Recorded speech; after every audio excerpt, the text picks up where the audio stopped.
The day you ignore a human distress signal is the day you begin writing your own civilization's obituary. That sentence was carved into the oldest wall of our Imperial War Academy, and every cadet who passed it believed it was nothing more than exaggerated propaganda left behind by frightened veterans. I believed that too, until 40 seconds changed everything I thought I knew about humanity. My name is Commander Zyrax, and I commanded the 7th Expedition Fleet when we crossed into the Orion frontier. According to every intelligence report placed before me, the installation waiting there was insignificant. Outpost Orion housed fewer than 100 personnel, operated aging defensive systems, and existed only to monitor shipping lanes along an isolated edge of human territory. It was described as a symbol rather than a strategic asset, valuable only because humans insisted on placing flags in places no sensible civilization would defend. My officers saw an easy victory waiting for us. I saw an opportunity to demonstrate our superiority without committing unnecessary resources. Looking back now, I understand that our greatest mistake was believing humans measured value the same way we did. The approach unfolded almost exactly as predicted. Orbital defenses powered up, civilian evacuation craft departed according to orderly procedures, and emergency beacons flashed across local space before gradually falling silent. There was no panic, no desperate pleas for mercy, and no reckless last stand meant to impress future historians. Every human at the outpost behaved with remarkable discipline, completing assigned responsibilities even as the situation became increasingly hopeless. That calm unsettled several younger officers on my bridge, but I dismissed their concerns. Confidence often looks like discipline until reality proves otherwise. Deep inside the communications center, one man remained behind after the final evacuation shuttle disappeared beyond sensor range. His name was Nathan Hayes. He was not the station commander. He was not a decorated admiral or legendary soldier whose reputation echoed across the stars. Official records identified him as a communications specialist from Colorado with an ordinary career and an unremarkable service history. Nothing about his personnel file suggested he would become the single most important person in the entire campaign. While automated systems shut down one after another, Nathan rerouted emergency power through backup circuits that had been installed decades earlier and almost forgotten by everyone except maintenance crews. His hands moved with practiced precision, his breathing remained steady, and his attention never drifted from the small console glowing in front of him. Every alarm surrounding him seemed to disappear beneath absolute focus. On my flagship, we believed the operation had already ended. Officers congratulated one another, logistics teams discussed establishing a permanent base in the system, and analysts began drafting reports describing another efficient expansion of Imperial territory. Nobody paid attention when my sensor officer quietly mentioned that an encrypted burst transmission had escaped the outpost for less than half a second before disappearing into deep space. I barely looked away from the tactical display. "Ignore it," I replied. "There is no one left who can change the outcome." Across the bridge, satisfied expressions returned as everyone resumed their routine tasks. None of us understood that the 7 words Nathan Hayes had just transmitted were never meant to save Outpost Orion. They were meant to awaken an entire civilization that had spent generations preparing for the exact mistake we had just made. For the next 72 hours, nothing happened, and that frightened me far more than another fleet appearing beyond the stars. Every military doctrine I had ever studied taught that defeated civilizations reacted in predictable ways. They demanded negotiations, launched desperate counterattacks, or broadcast emotional declarations promising revenge. Earth did none of those things. Civilian broadcasts continued without interruption. Cargo routes inside human territory remained remarkably orderly. Public communication channels carried weather updates, scientific conferences, and ordinary entertainment as though the loss of Outpost Orion had not shaken their civilization at all. My younger officers laughed at what they called human denial. I quietly began wondering whether we had misunderstood what confidence looked like. While my fleet secured the captured system, neighboring regions started behaving strangely. Independent traders canceled scheduled arrivals without explanation. Commercial convoys selected longer routes that completely avoided every system near human space. Insurance syndicates suspended coverage for cargo traveling through our newly occupied frontier. Even neutral explorers who had nothing to gain from the conflict suddenly altered their flight plans. None of them accused Earth of preparing for war. None of them warned us directly. They simply left. Experienced captains often recognized danger long before governments admitted it existed.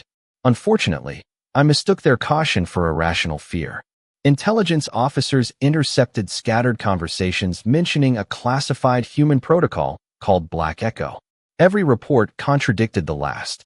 Some described it as an emergency communication network. Others believed it activated hidden fleets. A few dismissed it as psychological warfare designed to frighten inexperienced commanders. I ordered a comprehensive investigation, but every recovered document ended the same way. The final pages had been erased before anyone outside Earth could ever read them. At that moment, somewhere beneath the Rocky Mountains, Nathan Hayes completed a debriefing that lasted less than 30 minutes. He calmly described every event at Outpost Orion, confirmed the exact contents of the final transmission, and quietly placed a damaged data core onto a conference table surrounded by senior military leaders. Nobody interrupted him. Nobody questioned his decisions. When he finished speaking, an elderly admiral simply nodded once before authorizing the next operational phase. Across the room, enormous holographic displays illuminated hundreds of hidden shipyards, reserve fleets, and logistical networks that had remained invisible to every foreign intelligence agency for generations. Humanity had never relied upon one frontier outpost to guarantee its security. Humanity had built layer after layer of preparation so deeply into its civilization that losing a single position merely activated the next level of a plan designed decades earlier. Nathan watched fleet symbols begin moving across the galactic map with remarkable precision. Every departure occurred on schedule. Every supply convoy already knew its destination. Every civilian evacuation corridor had been prepared long before anyone believed it would ever be needed. There were no emotional speeches promising vengeance. There was only quiet professionalism supported by extraordinary planning. Back aboard my flagship, I approved proposals to expand permanent military infrastructure around the captured system, convinced we had secured an important strategic victory. Construction vessels arrived. Survey teams mapped nearby worlds. Celebration replaced caution throughout the 7th Expedition Fleet. Then my sensor chief noticed faint gravitational signatures appearing beyond the edge of explored space for only fractions of a second before disappearing again. He asked whether reconnaissance groups should investigate immediately. I looked at the report, dismissed it as natural interference, and returned my attention to expansion plans. Years later, historians would identify that exact decision as the final moment when the 7th Expedition Fleet still possessed the freedom to choose its own future. The 4th day began with an observation that no tactical simulator had ever prepared us to explain. Entire regions of space had become unusually quiet. Long-range sensors confirmed that commercial traffic surrounding human territory had nearly vanished, not because Earth had blocked access, but because independent captains had voluntarily chosen to stay away. Shipping guilds abandoned profitable routes. Exploration vessels delayed scheduled missions. Even civilizations that publicly claimed neutrality quietly repositioned their patrol fleets farther from the frontier. None of those actions resembled panic. They resembled experience. Someone, somewhere, understood exactly what came after a Black Echo transmission, and they had no intention of witnessing it from nearby. My intelligence division continued collecting fragments of intercepted conversations, yet every discussion ended the same way. Nobody questioned whether humanity would respond. They only questioned how far that response would reach.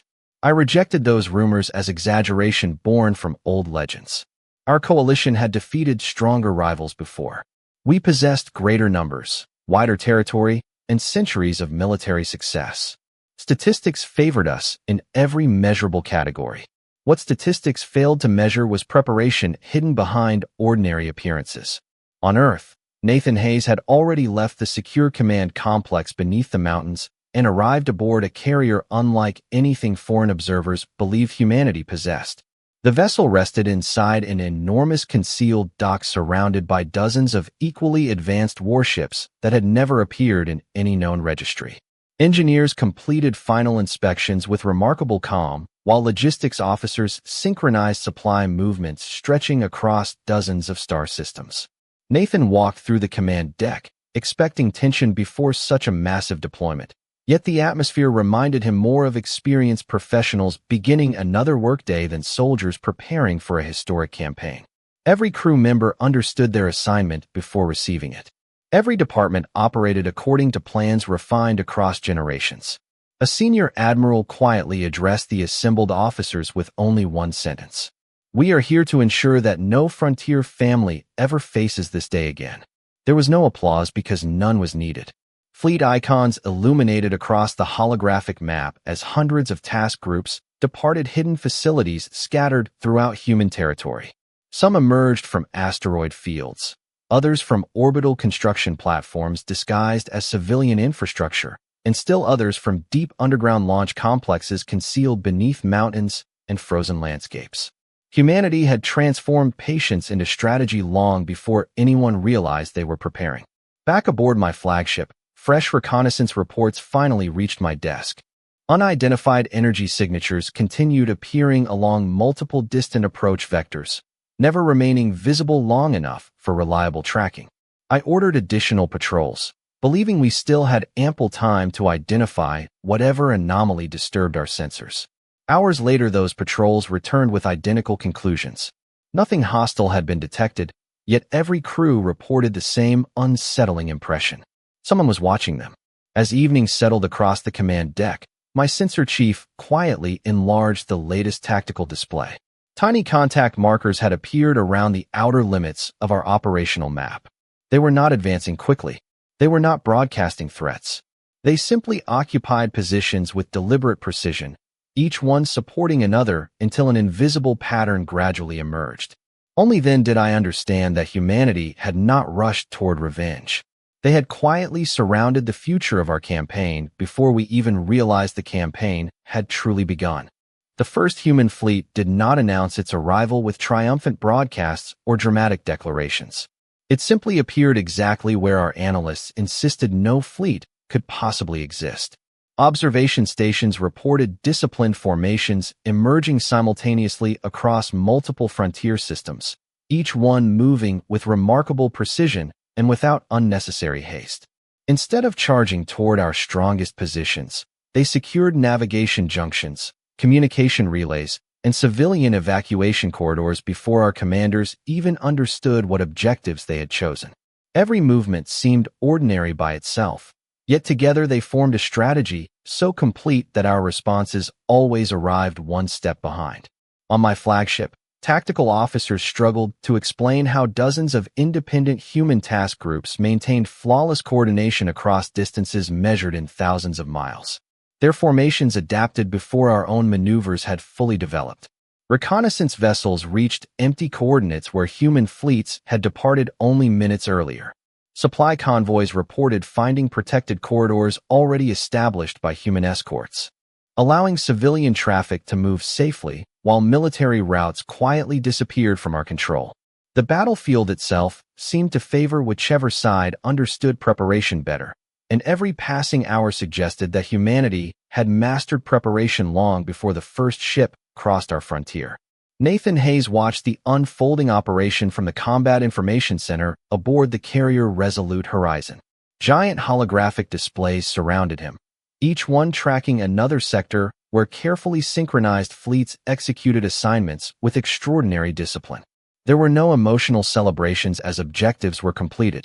Commanders acknowledged success with brief confirmations before immediately shifting attention toward the next responsibility. Nathan noticed engineers, medical officers, logistics specialists, and communications experts working alongside military planners with equal importance. The campaign had never been designed around spectacular victories. It had been designed to restore stability one carefully planned step at a time. His own assignment arrived through a secure terminal. He would accompany a rapid response group tasked with reopening isolated human settlements cut off after the attack on Outpost Orion. The mission emphasized escorting relief convoys, restoring communications, and ensuring local communities could safely reconnect with the rest of human space. Nathan accepted the orders without hesitation because he finally understood that protecting ordinary lives remained the true purpose behind every operation Earth had launched. While our coalition hurried to reinforce one threatened position after another, human formations quietly reclaimed territory without remaining long enough to become trapped in predictable engagements. Every encounter followed the same pattern. Human forces achieved clearly defined objectives, secured strategic advantages, and repositioned before overwhelming numbers could be assembled against them. They refused to waste momentum pursuing symbolic victories. Instead, they steadily reduced our options until every decision became increasingly reactive. Reports reaching my command table grew more unsettling with each passing cycle. Communications experienced unexplained delays despite fully operational equipment. Reserve fleets consistently arrived after human operations had already concluded. Local commanders described facing an opponent that always seemed to understand the battlefield several moves in advance. One senior strategist finally spoke the thought everyone else had avoided. He suggested that humanity was not winning because it possessed larger fleets. Humanity was winning because every action formed part of a single plan extending far beyond any individual battle. Standing before the observation window as disciplined human warships crossed the distant stars with calm determination, I realized the campaign had transformed into something entirely different from the conquest we had imagined. We had entered human territory believing we would force them to react to our decisions. Instead, we were gradually discovering that every important decision now belonged to Earth, and we had become little more than participants inside a strategy they had prepared long before we ever arrived. By the 7th day, every remaining commander in my coalition demanded the same thing. They wanted one decisive engagement that would finally prove our superiority through overwhelming numbers. Centuries of military tradition supported their confidence. Whenever uncertainty spread across a campaign, concentrated force had always restored control. I approved the proposal without hesitation. Every available fleet received orders to converge around our largest forward operating complex, a fortress positioned at the intersection of 3 critical jump corridors. If humanity wished to continue advancing, they would have to face the full strength of the 7th Expedition Fleet assembled in one place. For the first time since the attack on Outpost Orion, I believed we had regained the initiative. Then humanity refused to play the role we had written for them. Instead of charging toward our defenses, their fleet stopped just beyond our preferred engagement range.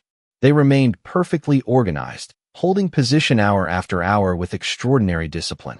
Small reconnaissance elements quietly shifted around the edges of our formation, never provoking unnecessary confrontation, yet constantly forcing our tactical officers to reconsider every prediction. The longer they waited, the more uncertain my commanders became. They had prepared for an aggressive enemy, not one whose greatest weapon appeared to be patience. Determined to break the stalemate, I authorized the activation of our newest command disruption array, a classified system capable of interfering with coordinated fleet operations across an enormous volume of space. Engineers assured me that no known civilization possessed an effective countermeasure. Massive energy emitters synchronized throughout the fortress while my bridge watched the activation sequence unfold with renewed confidence. Sensor operators confirmed successful deployment. For several brief moments, every officer aboard my flagship believed the campaign had finally turned in our favor. Then the human fleet made a single adjustment. Their formations widened by only a few hundred yards. Individual squadrons shifted seamlessly onto independent operational protocols, while maintaining flawless coordination through methods our disruption system could neither detect nor interrupt. Nothing about their movement appeared hurried. Nothing suggested surprise. It looked as though they had practiced that exact response countless times before. My chief engineer examined the incoming diagnostics again and again before quietly admitting the truth. Our system had performed exactly as designed. Humanity had simply anticipated it long before we ever revealed it. Aboard the Resolute Horizon, Nathan Hayes observed identical reports reaching the command display. Human analysts calmly confirmed that the coalition had employed one of several projected contingency scenarios studied years earlier during strategic planning exercises. No cheers echoed across the bridge. No officer celebrated being correct. Fleet commanders merely acknowledged the update and advanced to the next operational phase. Escort groups repositioned to secure humanitarian corridors. Communications specialists restored civilian networks across recently recovered settlements. Strike formations quietly redirected toward isolated command nodes that still coordinated coalition movements. Every action supported another objective with remarkable efficiency. Watching these developments unfold from my flagship, I finally recognized the difference between our civilizations. We had invested our greatest confidence in powerful technology that we believed would guarantee victory. Humanity had invested its confidence in preparation, adaptation, and disciplined people capable of responding even when technology failed. Standing before the observation window, I realized the decisive battle my commanders wanted had already taken place long before our fleets assembled. It had occurred inside classrooms, simulation chambers, research facilities, and planning rooms across Earth over many generations. By the time our armadas met beneath the stars, humanity had already solved the problem we believed we had just created. The campaign entered a new phase so quietly that many commanders failed to recognize it until their strategic maps no longer resembled reality. Human fleets were no longer racing from victory to victory. Instead, they reshaped the entire frontier one deliberate decision at a time. Navigation corridors that had once carried coalition reinforcements now guided relief convoys and civilian transports under human protection. Communication networks recovered with astonishing speed wherever Earth established control. Local governments discovered that trade resumed almost immediately after human task groups secured a region, and confidence spread across neighboring systems faster than any military advance. Standing on the bridge of my flagship, I watched reports arrive from every direction, each one appearing insignificant on its own, yet devastating when viewed together. A supply station requested emergency assistance because scheduled cargo never arrived. A reconnaissance squadron reported that several nearby colonies had voluntarily suspended cooperation with coalition authorities until conditions stabilized. Merchant organizations quietly announced revised shipping policies that favored routes secured by human patrols. No one had forced those decisions. They emerged naturally because people trusted predictable stability more than uncertain promises. My advisors continued urging larger military operations, convinced another display of overwhelming strength would restore our position. I approved additional deployments, but every reinforcement seemed to arrive after humanity had already completed its objective and moved somewhere more important. It felt as though we were forever chasing the shadow of a strategy we could never quite reach.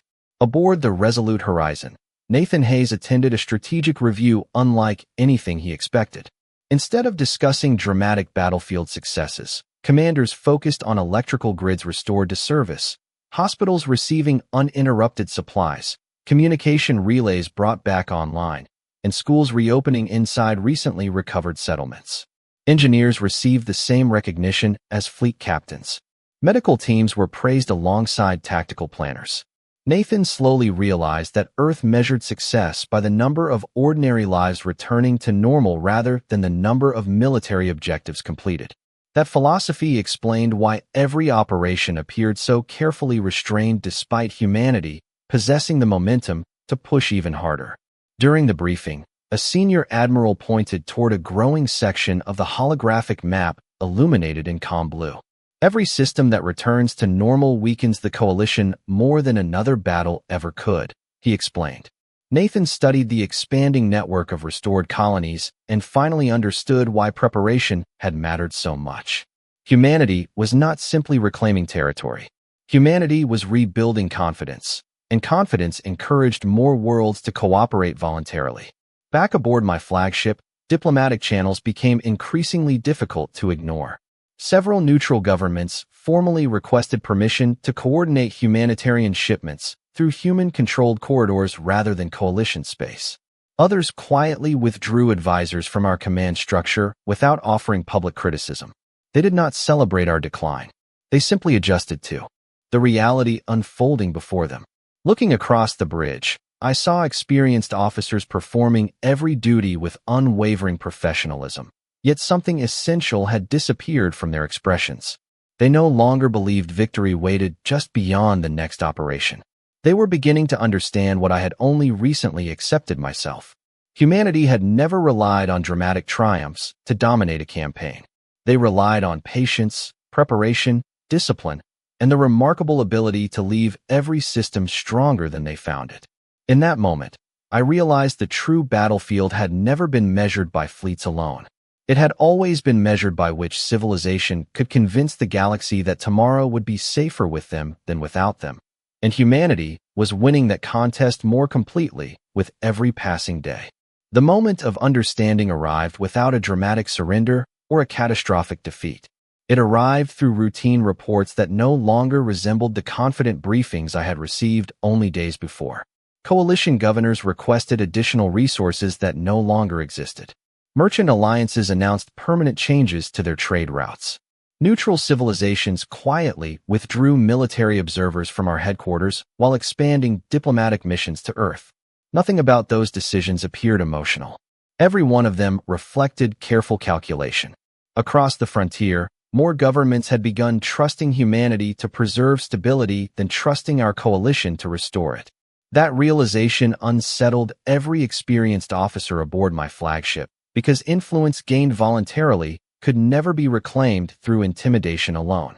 My senior advisors proposed another emergency summit, hoping political promises might accomplish what military operations no longer could. As I studied the latest strategic projections, I finally noticed a pattern hidden beneath weeks of reports.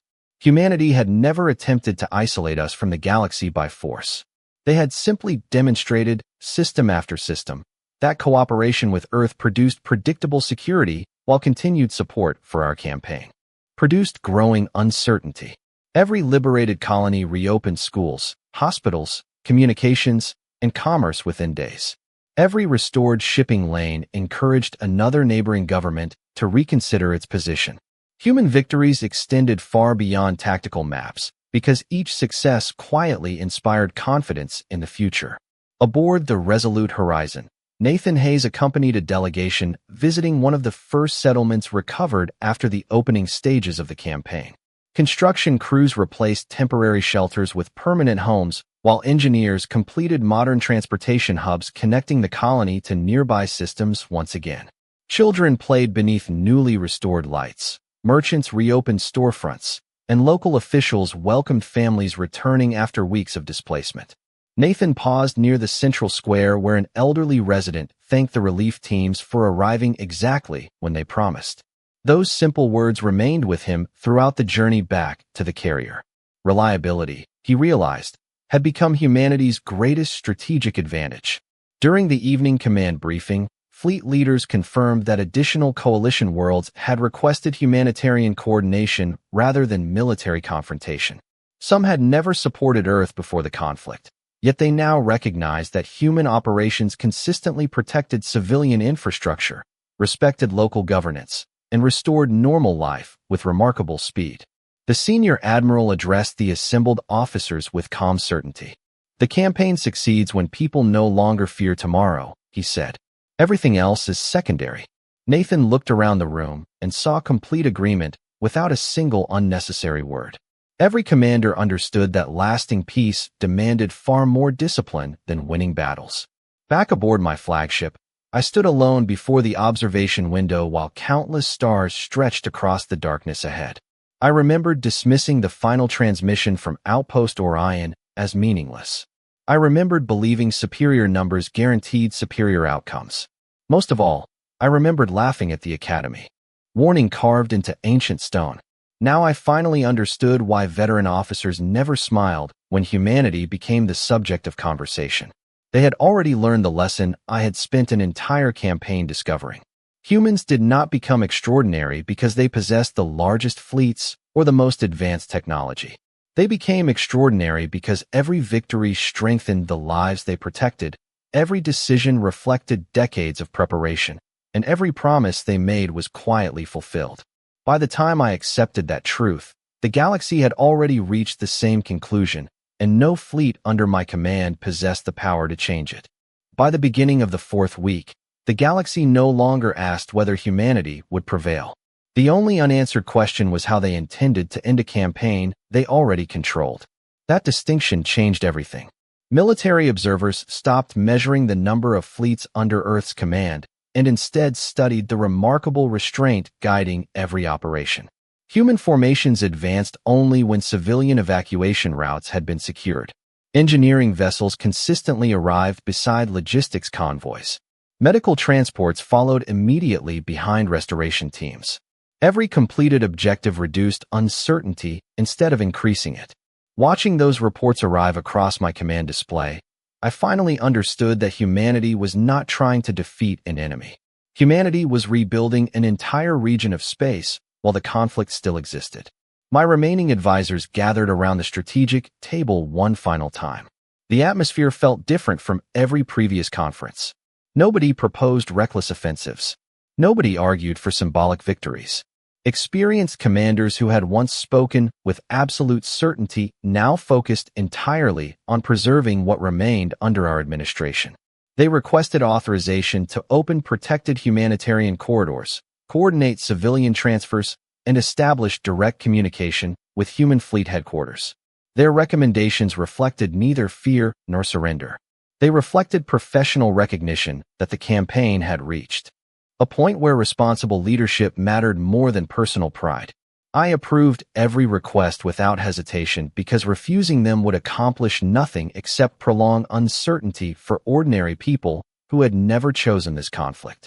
Aboard the Resolute Horizon, Nathan Hayes reviewed the latest operational update beside the senior admiral who had guided the response since the Black Echo transmission. Large sections of the frontier map had changed from contested markers to stable blue corridors connecting restored colonies, reopened trade routes, and independent systems that had voluntarily resumed normal relations with Earth.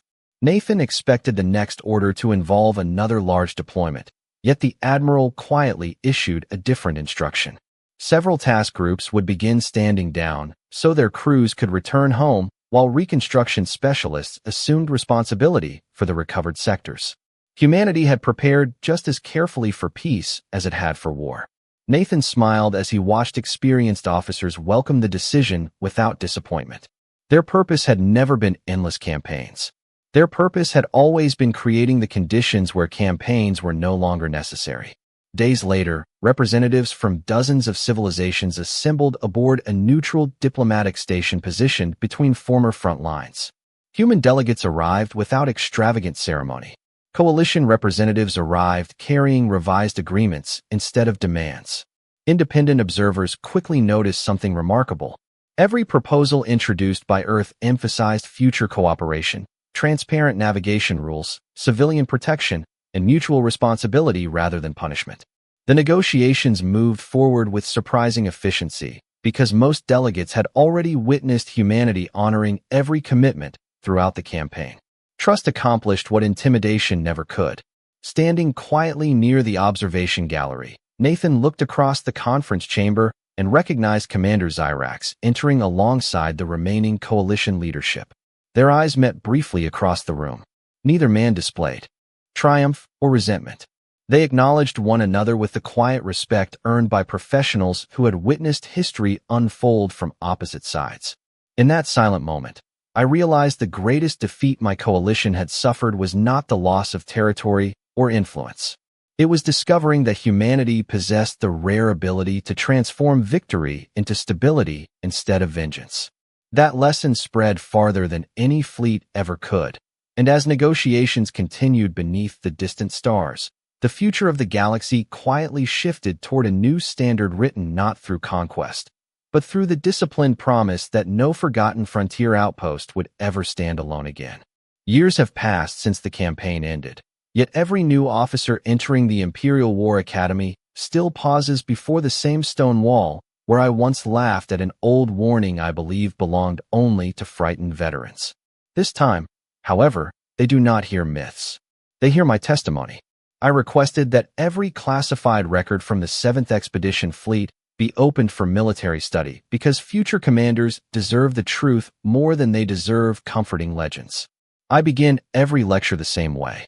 I tell them that the greatest error of my career was not underestimating human weapons, human fleets, or human technology. My greatest error was underestimating the civilization that stood quietly behind a single communications specialist named Nathan Hayes. I explain how one forgotten frontier outpost transformed the political future of the galaxy without seeking glory, revenge, or conquest. I describe how every assumption we carried into human space slowly collapsed beneath preparation, discipline, patience, and promises that Earth fulfilled without exception. Young cadets usually expect dramatic stories about impossible battles. Instead, I show them shipping records, diplomatic agreements, engineering reports, reconstruction schedules, and communication logs because those documents reveal the real source of humanity's strength. They won trust before they claimed influence. They restored stability before requesting cooperation. They protected ordinary lives before celebrating extraordinary victories. That sequence changed the galaxy forever. Meanwhile, Nathan Hayes quietly returned to the same kind of service he had always preferred. Public ceremonies honored many individuals after the campaign, yet he rarely accepted invitations that placed him at the center of attention. According to official accounts, he eventually resumed work helping develop communication systems for future frontier settlements, believing the next generation deserved stronger connections than his own outpost had possessed. When asked why he declined more prestigious assignments, he reportedly answered with remarkable simplicity, "If the next signal never has to be sent, then we succeeded." Those words spread throughout Earth far more quickly than any military speech. Decades later, new human frontier stations continued appearing across the stars, but they looked different from those built before the campaign. Schools, hospitals, research centers, transportation hubs, and emergency communication facilities stood at the heart of every settlement. Defensive systems remained present, yet they no longer represented the most important investment. Humanity had learned that resilient communities formed the strongest foundation for lasting security, and neighboring civilizations gradually adopted the same philosophy. Trade expanded. Scientific cooperation increased. Former rivals exchanged students instead of ultimatums. The frontier, once defined by uncertainty, slowly became one of the safest regions in explored space. Whenever visiting officers ask me whether humanity became the dominant civilization because it possessed unmatched military power, I always give the same answer. Military strength mattered, but it was never the whole story. Human victory began long before fleets entered contested systems. It began with a civilization willing to spend generations preparing for responsibilities that everyone else hoped would never arrive. That willingness changed every outcome that followed. If history remembers anything from my failures, I hope it remembers this lesson above all others. Never measure humanity by the size of a distant outpost or the rank of the person standing watch. Measure humanity by the quiet determination of the civilization waiting behind them. Because when ordinary people are supported by extraordinary preparation, patience, and purpose, the galaxy does not merely witness another powerful nation. It witnesses a standard that every future civilization will spend generations trying to match.